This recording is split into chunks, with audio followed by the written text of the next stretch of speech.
Em um posto de abastecimento, o motorista pediu ao frentista que completasse o tanque de seu carro, que estavam com um pouco de combustível. O gráfico abaixo, formado por um segmento de reta, representa a função F, que descreve o volume de combustível no tanque em litro, em função do tempo T em segundo. A partir do instante zero em que foi acionado o gatilho da bomba de combustível, há uma vazão constante. Então, temos aqui o gráfico. Pergunta A. Aplicando o teorema de Thales, calculem o volume V de combustível em litro que havia no tanque depois de 30 segundos de acionamento do gatilho. Resolvendo a questão A. Pelo teorema de Thales, nós temos que este segmento está para este segmento, assim como este segmento está para este segmento. Porque essa daqui, de 15 até o 50, é proporcional do 20 ao 48.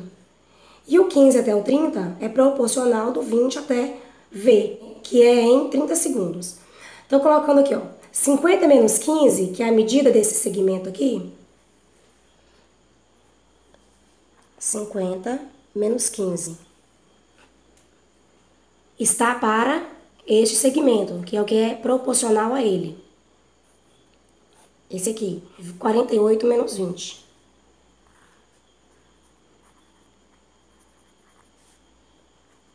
Assim como, agora o segmento menor, que é do 15 ao 30, está para este segmento menor, que também é proporcional a ele. Então, vai ficar assim, 30 menos 15, que é daqui para cá, está para V menos 20, porque nós podemos notar que são proporcionais, esse com esse e esse com esse. V menos 20. Agora é só resolver. Simplificando aqui, né? 50 menos 15, 35. 48 menos 20, 28. Está para 15 sobre V menos 20. Só multiplicar cruzado vai ficar 35V menos 35 vezes 20 vai ser 35 vezes 2, 70, mais um zero, 700. Igual a 15 vezes 28, que vai dar 420.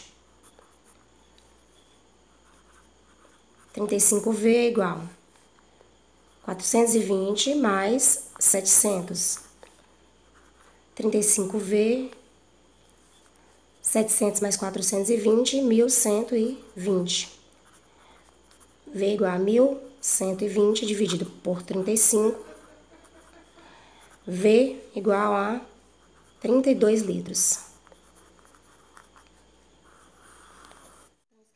Então, após 30 segundos que a bomba foi acionada, o volume ficou igual a 32 litros. Porque este está para este, assim como este está para este.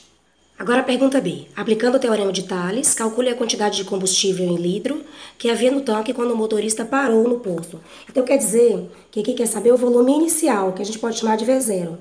A gente sabe que depois de 15 segundos passou a ter 20. Depois de 30 segundos, a gente já viu na outra que foi 32. E depois de 50 segundos, 48 litros.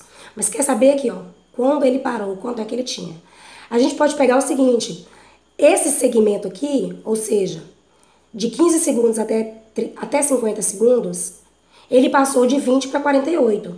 Então, a gente pode dizer que este segmento está para este segmento, ou seja, 35 segundos está para 28, porque de 15 a 50, 35. E de 20 a 48, 28. Então, vamos primeiro fazer essa parte, este segmento para este segmento.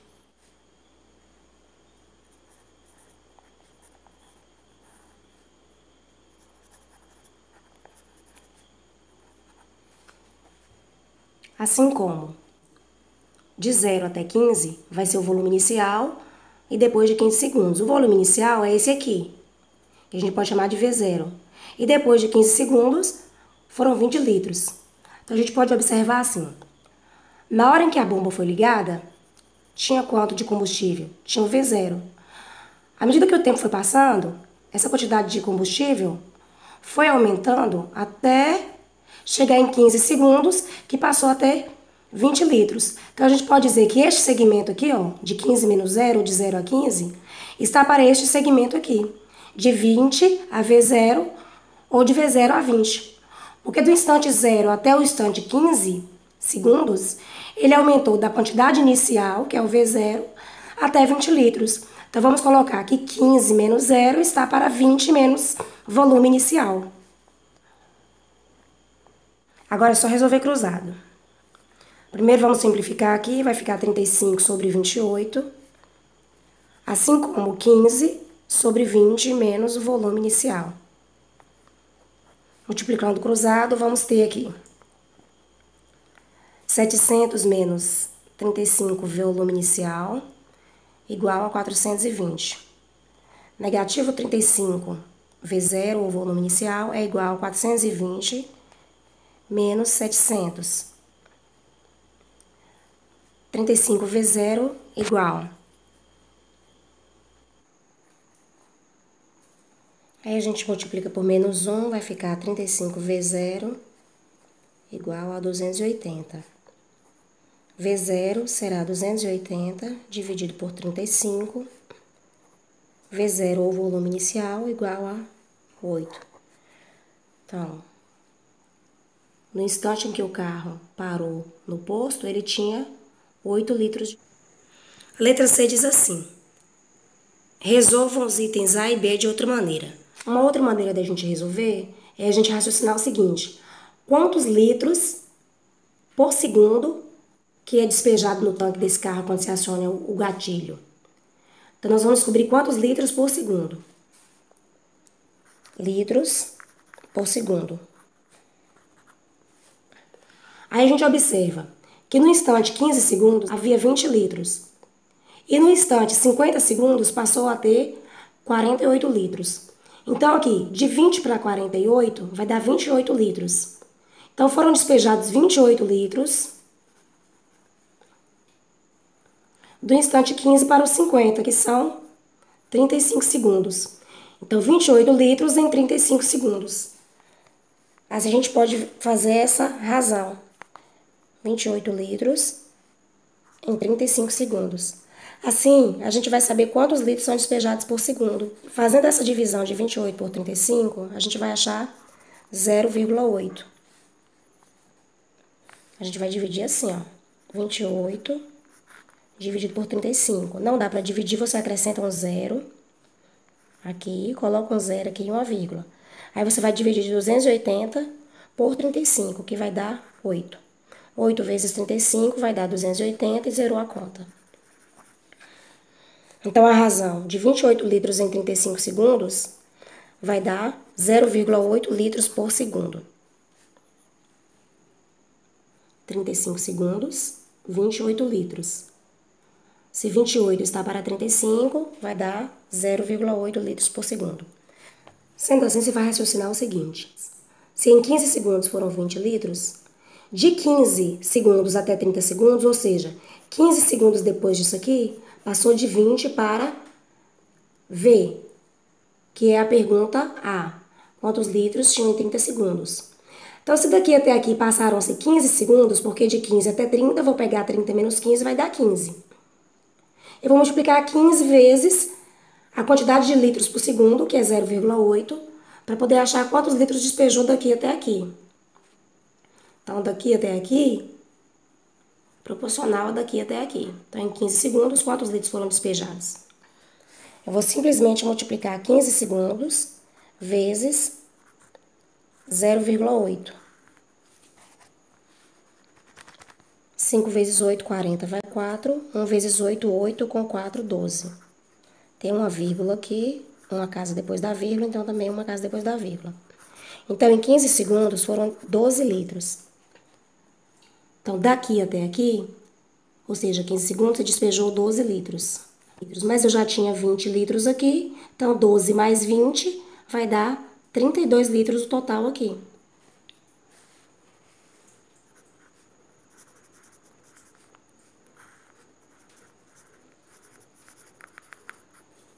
Então, no instante 30 segundos, são 32 litros. Agora, vamos responder a pergunta B. A pergunta B é esse volume inicial aqui, ou seja, no instante que o gatilho foi acionado. A gente viu que do instante que ele foi acionado até 15 segundos depois, ele pulou do volume inicial para 20.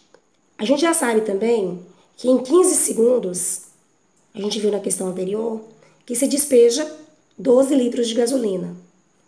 Se em 15 segundos o carro ficou com 20 litros, mas no período de 15 segundos a gente despeja 12, basta a gente diminuir os 20 litros que tem após 15 segundos, menos os 12 litros que foram derramados nesses 15 segundos, que a gente vai ver quanto é que tinha de combustível quando o gatilho foi acionado.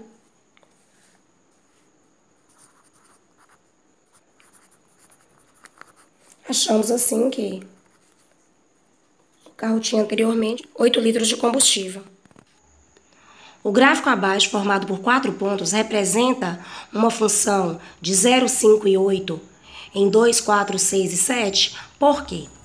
Bem, gente, a primeira regra para ser função é que cada item do domínio, ou seja, do x, cada elemento do x, tenha um único elemento correspondente no y, ou seja, cada elemento do domínio tenha um único elemento como imagem ou como resposta. Vamos ligar aqui os elementos do domínio aos elementos da imagem. O domínio é 0, 5 e 8, então estão aqui. Agora a imagem é 2, 4, 6 e 7. Então vamos fazer as ligações. Quando x for 0, nós temos um ponto em 2 e um ponto em 4. Quando x for 5, nós temos um ponto em y igual a 6. E quando x for 8, nós temos um ponto cuja imagem é 7. Então, olhando por aqui, nós vimos que daqui do domínio saíram duas flechinhas. Então, tem um elemento no domínio que possui duas imagens no contradomínio. Então, isso aqui já é a regra para descartar o fato disso aqui ser uma função. Então, a resposta é não. Não é função por quê? Porque existe pelo menos um elemento no domínio, ou no x, que possui duas respostas ou duas imagens no contradomínio. Por isso, não é função. No 26 diz assim: os gráficos abaixo apresentam três retas, R, S e T. Então, tá aqui os gráficos. Aí a pergunta diz assim: a reta R representa uma função de reais em 4? Por quê? Então, o domínio é o conjunto dos números reais e a imagem é o elemento 4. Vamos ver aqui se representa? A regra é: para cada elemento do domínio, existe apenas um elemento no contradomínio, que é a sua imagem? Então, existe. E quando você passa uma reta assim, ó, paralela ao eixo OY, tocando no X, vai tocar em apenas um ponto dessa reta, um ponto desse gráfico. Então, é realmente uma função. Então, a reta R é função. Porque para cada elemento X, há apenas um correspondente em Y. Agora vamos para a B. A B diz assim: a reta S representa uma função de 10 em reais. Por quê? Então, tá aqui a reta S. O domínio aqui é o 10. E o contradomínio é o conjunto dos números reais. Então, quando x for 10, tem apenas uma resposta em y?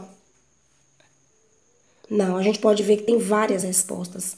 Ou seja, quando x for 10, o y será todos os números reais. Então, não é função. E não é função porque o elemento 10, que é o único elemento do domínio, está associado a mais de um número real. Na verdade, está associado a infinitos números reais. Então, não é função por isso. Agora, a pergunta C.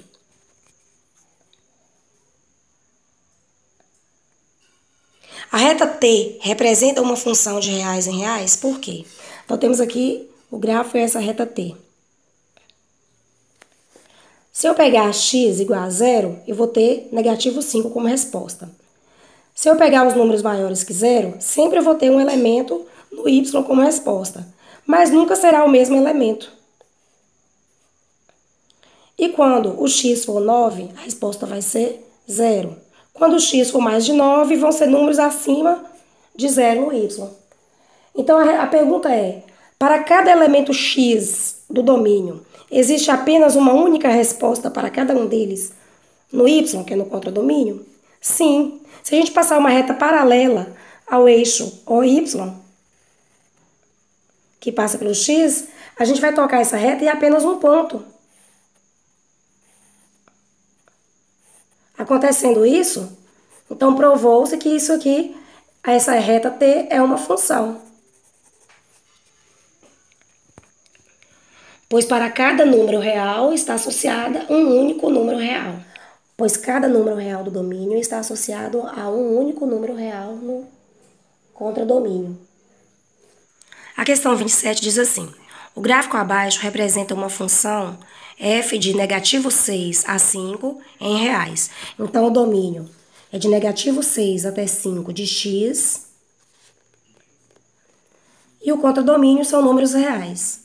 Então, obtenha os valores reais de x para os quais f de x resulte em zero, ou seja, y resulte em zero. Quando o y for zero, quanto que vai ser o x? Visto que f de x é a mesma coisa que y, então a gente quer saber o seguinte: quais são os valores de x quando o y for igual a zero? Então, quando o y for igual a zero, você vai ver onde é que esse gráfico toca ou intercepta o eixo do x. A gente pode começar por aqui. Porque quando o y for zero, vai tocar a linha do x em menos 4. Esse gráfico também toca o eixo do x em x igual a 1. E ainda toca o eixo do x em x igual a 3. E ainda tem um outro lugar que ele toca o eixo do x, que é aqui em x igual a 5. Então, ele tocou o eixo do x em menos 4, 1, 3 e 5. Tudo isso quando o y foi 0. Agora, a gente quer saber os valores de x para os quais o y vai resultar em números maiores do que 0, ou seja, o y vai ser positivo. Então, valores do x para os quais essa linha desse gráfico fica acima do eixo do x, porque ficando acima do eixo do x, todos os y serão positivos. Então, a gente vê que isso acontece depois de menos 4 e antes de 1. É um dos lugares em que essa linha desse gráfico está toda para cima. Então, vai ser no x aqui, ó, entre menos 4 e 1. Se é x entre menos 4 e 1, a gente coloca da seguinte forma. Menos 4 é menor do que x, que por sua vez é menor do que 1. Ou, um outro lugar que isso acontece é quando o x está depois do 3 e antes do 5, ou seja, o x está entre o 3 e o 5. 3 é menor do que x, que é menor do que 5. Então, nesses dois lugares, nesses dois intervalos, essa linha desse gráfico fica toda com y positivos, pois está acima do zero. Agora a pergunta é: quando é que f de x ou y é maior ou igual a zero? Ou seja, além de estar acima, pode pegar também o que toca na linha do x, porque é maior ou igual a zero. Então, a gente já viu que entre menos 4 e 1 ele é maior do que zero. E viu também que entre 3 e 5 ele é maior do que zero. E quais os pontos mesmo que ele é igual a zero? No menos 4, no 1, no 3 e no 5. Foi o que a gente viu aqui na primeira resposta. Então, a gente vai colocar assim, ó. De menos 4, que é menor ou igual a x, que é menor ou igual a 1. Ou seja, tanto faz o x ser depois ou igual a menos 4, que vai ser y igual ou maior do que zero. Ou, da mesma forma, do lado de cá. No 3 e depois do 3, e antes do 5 e no 5. Então, só essa a resposta do f de x maior ou igual a zero.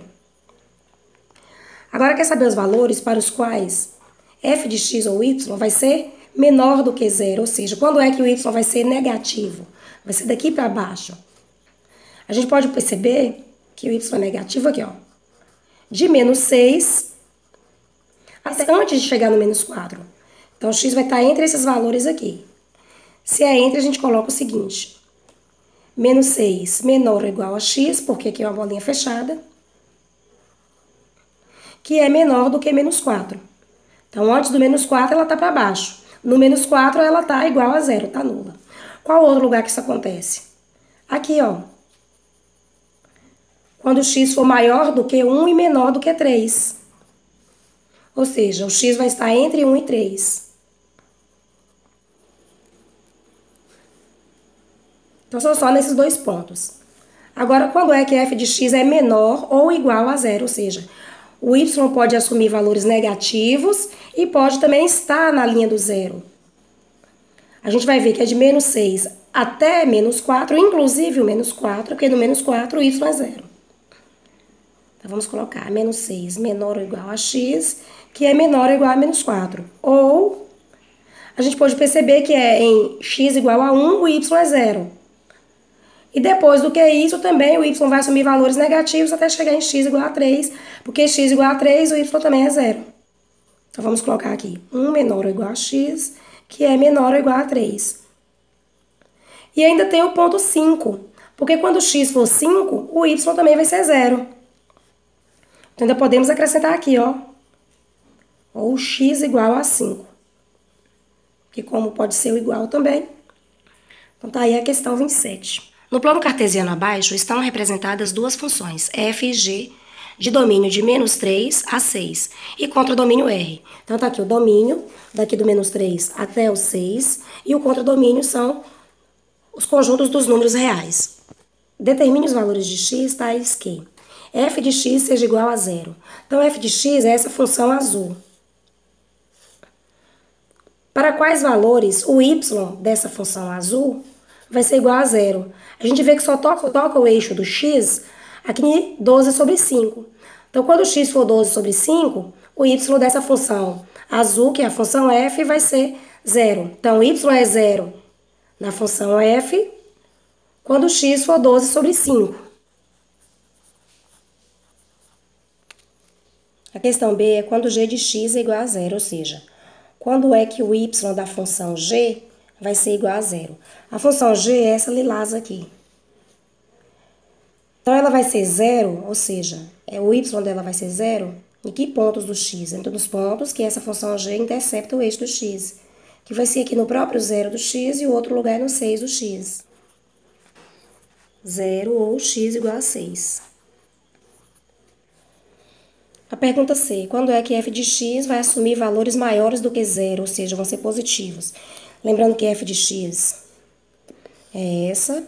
Então, quando é que ela está para o lado de cima do eixo x, ou seja, quando é que os valores de y dela são positivos? Então, é daqui para trás, né? Então, vai ser antes de 12 sobre 5, até chegar em menos 3. Então, vai ser um x entre menos 3, inclusive o menos 3, e 12 sobre 5, mas não o 12 sobre 5, porque no 12 sobre 5 vai dar zero.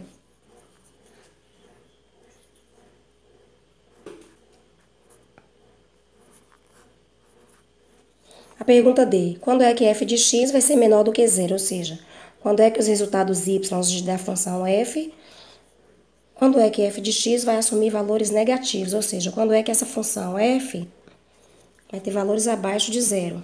Então, a f é essa, e é menor do que zero daqui para frente, até chegar no 6. Então, vai ser de x maior que 12 sobre 5 e menor ou igual a 6.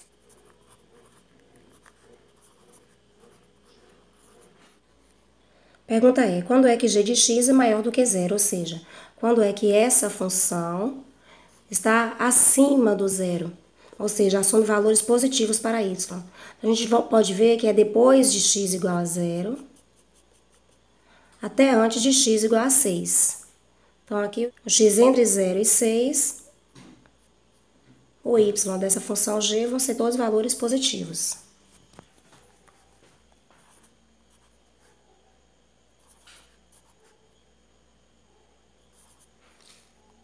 Nós tínhamos resolvido a questão E, agora vamos resolver a questão F, que é g de x menor do que zero. Ou seja, quando é que a função g vai assumir valores negativos, ou seja, abaixo da linha do x. Então, é daqui para trás. Começa em menos 3 e vai até antes de chegar em zero. Então, x vai estar aqui, ó, entre menos 3 e 0.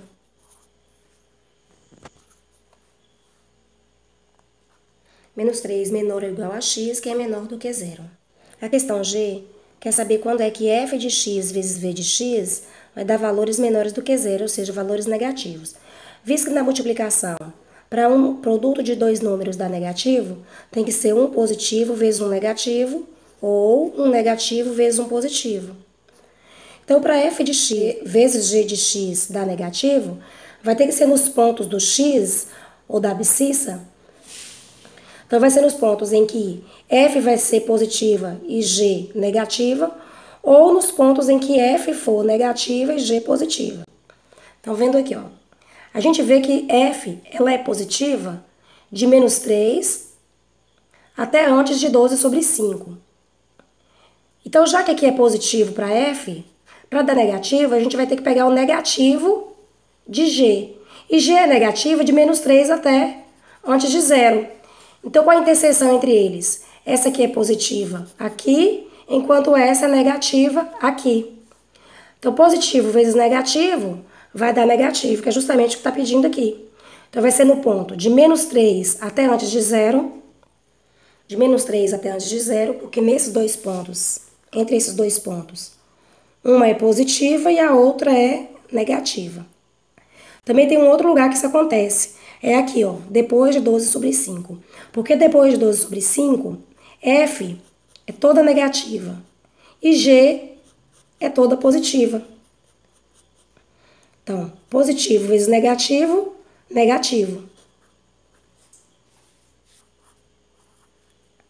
Então, é 12 sobre 5 menor que x, que por sua vez é menor do que 6.